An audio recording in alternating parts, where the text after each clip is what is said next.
Hello, ladies and gentlemen, and welcome back to the podcast. And today I'm going to go my review of Monday Night Raw. Starting off the night, we have CM Punk. CM Punk comes out to the ring, grabs a microphone. Punk talks about Rollins. Punk says that it's only a matter of time until we get Punk versus Rollins. Punk then mocks Rollins. Punk says Rollins is no CM Punk. Punk says Rollins is CM Punk's failure. Punk says that he will give Rollins a wrestling lesson for free, hensing what Seth Rollins said last week about the fact that he went to CM Punk for wrestling school.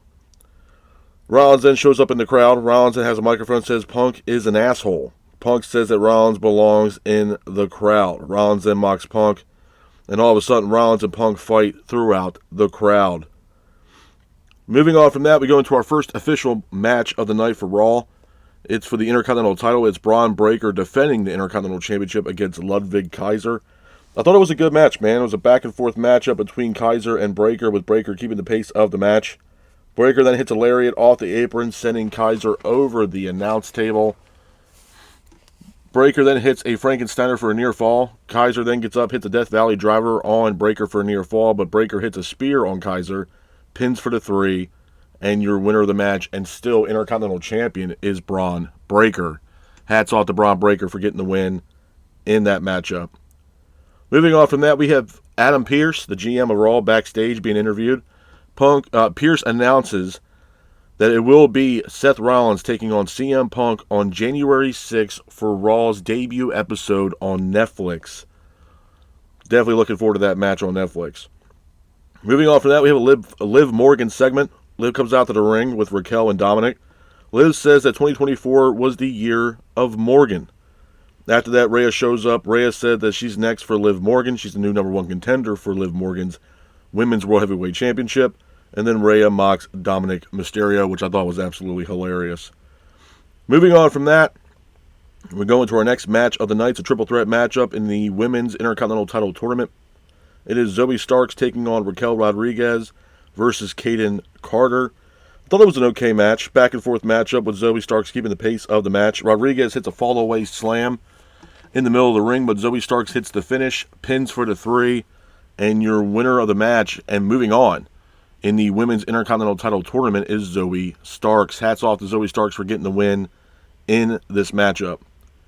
After that, Raw goes to commercial, but they come back from commercial, and then all of a sudden a vignette was played with a 0 with a line in the middle of it. Now it looks like Penta might be on his way to Raw, which I will talk about later on in the end of the podcast.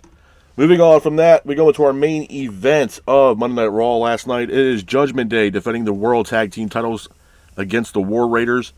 I thought it was a good match, man. It was a back-and-forth matchup between the Judgment Day and the War Raiders, with the War Raiders keeping the pace of the match. Finn Balor goes to the outside. He goes to grab a chair, but he is stopped by none other than Damian Priest. The War Raiders capitalize on this by hitting the War Machine on the Judgment Day, pins for the 3, and your winners of the match and new World Tag Team Champions are the War Raiders. Hats off to the War Raiders for getting the win in that matchup. Couple things I want to talk about, man, when it pertains to Monday Night Raw before I get the hell up out of here. Number 1, Raw last night I thought was a decent show. I'm not going to sit here and say it was the greatest Raw I've ever seen, but it did not disappoint in a lot of ways. Obviously, starting off the night, we have CM Punk. He comes out to the ring. Obviously, there's some hostility there between Rollins and Punk from what Rollins said last week. And then we get the announcement from Adam Pearce. Adam Pearce announces that it will be, in fact, Seth Rollins taking on CM Punk on Raw's debut episode on Netflix January 6th. Now, this is a big, big deal, man. And to be honest with y'all, you know, the way, and I told you guys 2025 for, WWE is going to be a very, very big year. And they're not missing a beat, bro. The January 6th episode for Raw is going to be absolutely incredible. We already got 2 high-profile marquee matchups already slated for the debut episode of Raw on Netflix, with Roman Reigns taking on Solo Sikoa, Tribal Chief versus Tribal Chief. And then the announcement from Adam Pearce where it will be Seth Rollins taking on CM Punk. These are 2 high-profile matches and matches that a lot of people want to see. Now, with that being said, there are some people out there that are probably going to be a little pissed off that we're already getting CM Punk versus Seth Rollins, and they're not waiting to do it for Elimination Chamber. They're not doing it for WrestleMania. They're not doing it at the Rumble. At the end of the day, man, you got to look at it like this. When CM Punk came into WWE, what was his first ever feud? His big time feud when he came back to WWE? It was Drew McIntyre. Drew McIntyre and CM Punk had about 3 matches in total between each other and going up against each other, with the last match being the Hell in a Cell, which put CM Punk on the shelf for a little bit and put Drew McIntyre on the shelf for a little bit because it was one brutal-ass match. With that being said, I think when it pertains to CM Punk and Seth Rollins, we're going to get multiple matches here between CM Punk and Seth Rollins moving forward. I don't think it's going to be a one-off. I think there's going to be multiple matches leading up to possibly WrestleMania, which, again, might be the end-all, be-all. But I don't want people to, jump the gun on this when, people thinking it might be a one-and-done. It's not going to be a one-and-done. Obviously, I believe that Seth Rollins and CM Punk will have multiple matches. When CM Punk returned at Survivor Series last year, obviously a lot of the vocal point from that was the hostility that CM Punk had towards CM Punk. Seth Rollins was completely pissed off, where everybody else during that War Games matchup kind of welcomed CM Punk back with open arms, including Sami Zayn and Randy Orton, as well as Cody Rhodes and others that were backstage during the Survivor Series event. A lot of people welcomed him with open arms. Seth Rollins did not. There's a lot of hostility here between Rollins and Punk. There's obviously history there between Rollins and Punk, stating from what Rollins said about trying to get CM Punk to train him to become a professional wrestler, and how CM Punk ghosted Rollins once Punk left WWE for that 8-year, stay away that he had away from WWE. So obviously there's some, hostility there. But I'm telling y'all right now, man, when it pertains to Raw's debut episode on Netflix, that card is going to be absolutely stacked from top to bottom with, 2 high marquee matchups with, Roman Reigns on Solo and obviously CM Punk taking on Rollins. We have surprise appearances as well. I believe John Cena will also be on this show. There's been rumors and speculation that Becky Lynch will return and also be a part of this show, as well as Dwayne "The Rock" Johnson, who will also be a part of Raw's debut episode on Netflix. So they are, WWE and Raw are trying to hit a grand slam when it pertains to this debut episode of Raw on Netflix. And right now, man, it seems like they're not disappointing at all. I'm definitely looking forward to it. I think this might be the best Raw, could possibly be the best Raw that we've seen in a very long time, with how things are starting to shape up here and the build-up leading up to this debut episode for Raw on Netflix. Man, I'm definitely excited for that. I'll definitely have a review for you guys for that episode without a shadow of a doubt.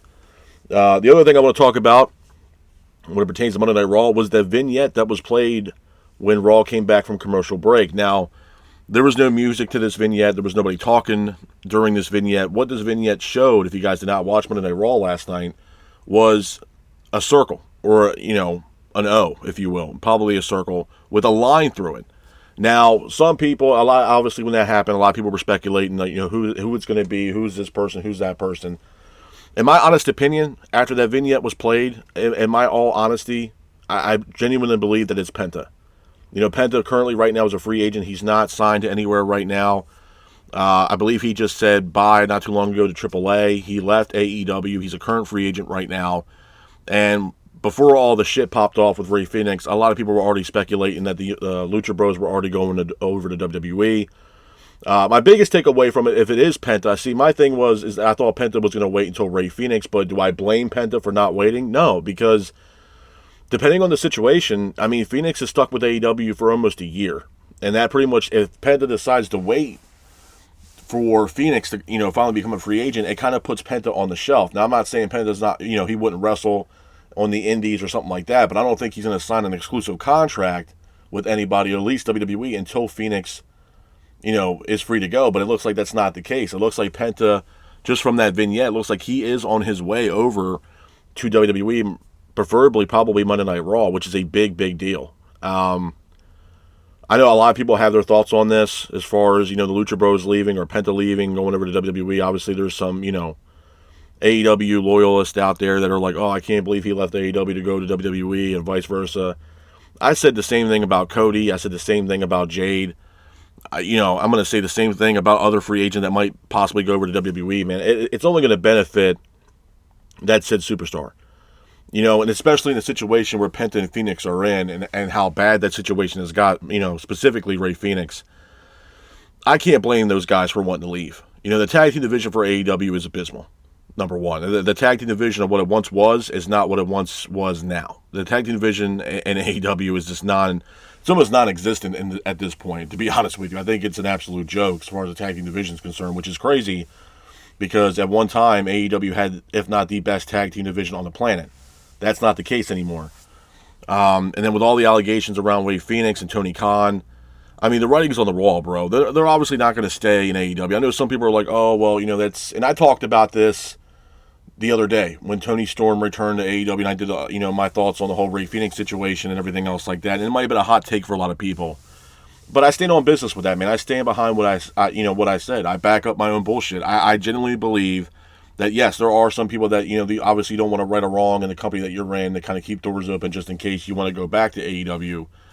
But in certain circumstances, bro, I hate to say it, but the writing's on the wall.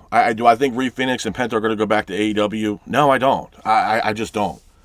And do I blame them? No, I don't. As far as Rey Fenix is concerned, considering all the shit that's been coming out here as of late, Phoenix is good as gone once his contract's up. And to be honest with you, what Tony Khan's doing with certain talents, man, it's very odd.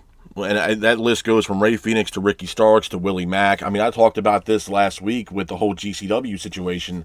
You pull all these wrestlers from a GCW event, but then you have Chris Jericho show up at a GCW event attacking GCW wrestlers. So I'm not really understanding or comprehending why those certain superstars were pulled from a GCW event, but then you have Chris Jericho showing up attacking GCW superstars, a week or two later, or 3 weeks later, if we're looking at it from the Ricky Stark standpoint. So, I'm not really comprehending really what's going on. And then, you put on the tinfoil cap, if you will, the controversy, if you will, and, trying to figure out really what's going on behind closed doors. And to me, I thought at first it was a GCW issue that Tony Khan had with GCW. It doesn't look like that's the case, considering the fact that Chris Jericho recently just showed up at a GCW event and attacked GCW superstars. So I think the issue that, Tony Khan has is specifically with Ricky Starks, maybe Willie Mack, for whatever reasons. I have no idea. My thing with Willie Mack was when he was pulled from a GCW event because of AEW. One, I didn't know that he was signed to AEW because we haven't seen Willie Mack on AEW television I don't know how long. And Ricky Starks, I mean, the whole thing with AEW was that if you're working for AEW, you're allowed to work independent dates. So I'm not understanding why, superstars such as Ricky Starks and Willie Mack were pulled from a GCW event, but then you have, like I said earlier, Chris Jericho showing up at a GCW event attacking GCW superstars. It's really a double-edged sword, to be honest with you, man. But long story short, when it pertains to Penta and Phoenix, with the whole vignette, I genuinely believe that it's going to be Penta that will show up on Monday Night Raw. Just the way the vignette looked with the, the zero with the line through it, it definitely gave off Penta vibes.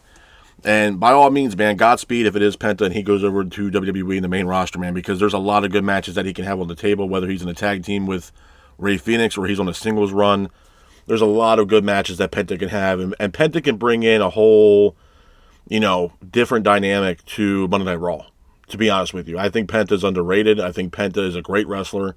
He's a great superstar, and I think he can add a lot to what the main roster is doing right now on Monday Night Raw. And, once Rey Fenix is free to go from AEW, the Lucha Bros can run roughshod on the WWE main roster in the tag team division, and it's not like they don't need it. I mean, they could definitely have some more tag teams on the main roster for sure. So, we'll see what happens. But I think we're going to get some kind of insight on who that person is, probably leading up towards Raw's debut episode on Netflix. If I had to guess, and it is Penta, I'd probably, wait to debut Penta for the debut episode of Raw on Netflix. The other thing that I want to talk about, too, is Rhea Ripley and Liv Morgan. Now, a lot of people, and myself included, man, I have all the praise in the world for Rhea. I think Rhea is a great athlete. She's a great superstar, and she's really come into her own over the past couple of years, man. She's a phenomenal talent. But the shit with Liv Morgan, hopefully with this match here between Rhea and Liv, it's the final nail in the coffin. I just think the whole situation, the whole storyline with Rhea and Liv kind of ran its course. I don't think it's going to get any better or more intensified than what it has been.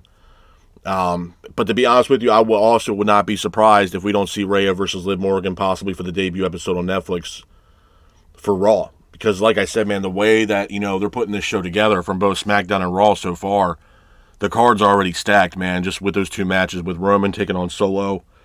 And then we got the announcement last night that Seth Rollins will, in fact, take on CM Punk that same night. So, I mean, they're going to load this card up with, segments, shows, matches, and segments, special appearances. John Cena, Dwayne The Rock Johnson, Becky Lynch is rumored to be there. They're going to try to hit a grand slam on their debut episode of Raw on Netflix, and I'm all for it, man. I'm locked in for it. I think it's going to be fantastic, and I'm all for it. The other thing I want to talk about, obviously, was the main event. War Raiders taking on the Judgment Day, Finn Balor and JD McDonough for the World Tag Team Championships.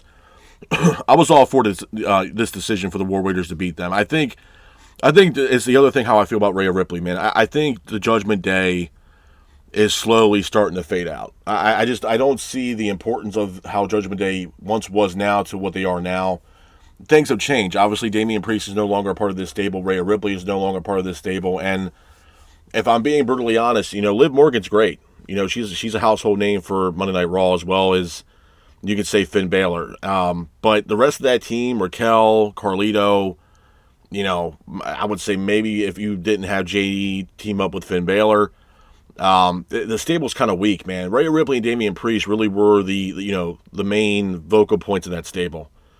And obviously with them being gone, it's not the same feeling anymore. I think honestly what would be best, and just what Liv Morgan's been saying and Raquel was saying last night, that when they listen to Finn, that they get the best outcome, kind of mocking Finn Balor. It looks like there is going to be a split somewhere down the line here with the Judgment Day. And honestly, for what it's worth, I think the Judgment Day's run its course, to be honest with you. And there needs to be a change. Obviously, Liv Morgan needs to go on her own. Dominic Mysterio needs to get back on his own, and get him in more singles matches and stuff like that, and build him up to be a contender possibly. So, there's a lot of things and a lot of ways they can do this. But I do think the Judgment Day eventually will come to an end. And it could possibly be the fact that Rhea Ripley will beat Liv Morgan for that Women's World Heavyweight Championship, and then, maybe the Judgment Day dismantle after that. But in my honest opinion, if the match is going to happen between Rhea and Liv, Rhea needs to beat Liv for that belt. This needs to come to an end, and Rhea needs to become, once again, Women's World Heavyweight Champion, because at this point, Liv's title run's kind of run its course as well. With all the due respect to the fans out there that are super Liv fans, I get it. I got you, but I think at this time, at this point in time, I think it's Rhea Ripley's turn to once again have that Women's World Heavyweight title. But like I said, man, Raw, it did not disappoint. Am I going to say it was the best Raw I've ever seen? No. I think the best Raw that we're going to see is January 6th's Raw debut episode on Netflix. I think the way that's stacking up, man, it's going to be incredible. And I think, for what it's worth, and I mentioned this last week, man, and I'm going to keep it a buck with y'all. 2025 for professional wrestling as a whole is going to be very, very interesting going into 2025. Absolutely. And that's both sides of the fence, man, whether it's WWE and the main roster and what they're doing, and as well as AEW. There's going to be a lot of shit that is going to be changing, coming down the pike in 2025. You got a lot of free agents out there. There's some free agents from TNA that are going to be leaving here soon. Jordan Grace, Trent Seven, he's also leaving as well. I think TNA lost the ring announcer as well. There's going to be free agents out there. Josh Alexander is a high-profile free agent as well. Everybody's, trying to figure out where he's going to sign, whether it's AEW or WWE. There's a lot of shit going on in 2025, and it's going to be one crazy-ass year for professional wrestling from both sides of the fence. I'm excited for Raw's debut episode on Netflix. I can't, speak any more about that. I'm definitely excited. I think it's going to be awesome. I can't believe that we're actually going to have Raw on a streaming service for the first time ever. And that right there alone just goes to show you how much shit is actually changing going into 2025, man. So, all steams ahead at this point, for both companies, whether it's AEW or WWE. But I'm telling you, man, WWE is firing on all cylinders, man. They are not here playing games. They're not playing games at all. They're adding free agents. They're building up their roster. Obviously, the PLEs are, can't miss at this point. You got Elimination Chamber coming up. You got Royal Rumble's coming up. Once January hits, we got the road to Royal Rumble, and then obviously the road to WrestleMania starts with the Rumble. So, they're firing on all cylinders, man. They're crossing all their T's and dotting their I's leading up to WrestleMania 40 in 2020, WrestleMania 41 in 2025. So, I'm all for it. I absolutely all for it. We also got an update from Cody Rhodes. He was attacked after the match with Kevin Owens at Saturday Night's Main Event. It looks like he's not going to relinquish the belt, from what I understand. Wade Barrett and Joe Tessitore gave us a little insight of what was going on with Cody Rhodes. Nothing's broken, nothing's sprained. It looks like he's just going to take a little bit of time off, and maybe he will show up on SmackDown. Who knows? At this point, he could still relinquish the belt, depending on how long it's going to take him to heal up. I don't know, but looks like there's no serious injury there to Cody Rhodes. So SmackDown again is going to be very interesting this week, figuring out what's going on, and it's crazy, man. I mean, wrestling right now, it's a hot topic for a lot of people, and the main roster's doing great things. Obviously with the Netflix situation, that show, I'm telling you, man, that show's gonna be absolutely incredible, and I can't wait to see that show. And same thing with AEW, man. The biggest question I would say from AEW is really, what are they going to do in 2025? Are things going to get better, or are we going to get the same rinse and repeat shit from AEW from 2024 going into 2025? And if that's the case, man, I don't know about AEW. You just recently had the Young Bucks show up at a New Japan event, obviously building up the hype up towards New Japan's Wrestle Dynasty event. So, and obviously there's other companies involved in that with AEW, Ring of Honor, CMML, New Japan, as well as Stardom, a part of this Wrestle Dynasty event coming up in January. So, again, man, it's one of those things where 2025 is going to be very, very interesting going into the new year for professional wrestling from both sides of the fence, man, and I'm locked in for it. I can't wait to see what happens. Obviously, there's going to be some free agents out there. There's going to be free agent talks and figuring out where, these men and women that are free agents are going to go, whether it's AEW, TNA, WWE. It's still yet to be seen, but, like I said, man, it's going to be a crazy year for professional wrestling in 2025. But, long story short, man, Monday Night Raw did not disappoint. Obviously, there's a lot of build-up. I think now they're going to start slowly building towards Raw's debut episode on Netflix, obviously with the announcement from Adam Pearce last night with the Seth Rollins taking on CM Punk match. We already had the announcement on SmackDown that it would be Solo Sikoa taking on Roman Reigns as well on that same show. So, and we also have this, kind of free agent shit going on right now in WWE where, there's some SmackDown talent showing up on Raw and Raw talent showing up on SmackDown. They're trying to figure out, different talent situations for both Raw and SmackDown. So, again, and my thing is this, you had to ask yourself this. With the Raw debut episode on Netflix being a Raw episode, is Roman going over to Raw? Is there going to be a trade? Because, from what I understand right now, Roman is a SmackDown superstar. So with having Roman showing up on Raw in 2025 does, have some questions with it. Is Roman going over to Raw? Are there going to be some trades or somebody going back over to SmackDown? Is Cody Rhodes also going to be a part of that debut episode of Raw as well? So, I mean, obviously they're trying to load up that show the best way they can, and we're probably going to get some more insight on that in the next few weeks leading up to the actual debut episode of Raw on Netflix. So, like I said, man, I'm all locked in. I'm all for it, and I can't wait to see it. But with that being said, this is my review of Monday Night Raw. I hope you guys are out there staying safe. Be careful, and remember, stay classic. Peace.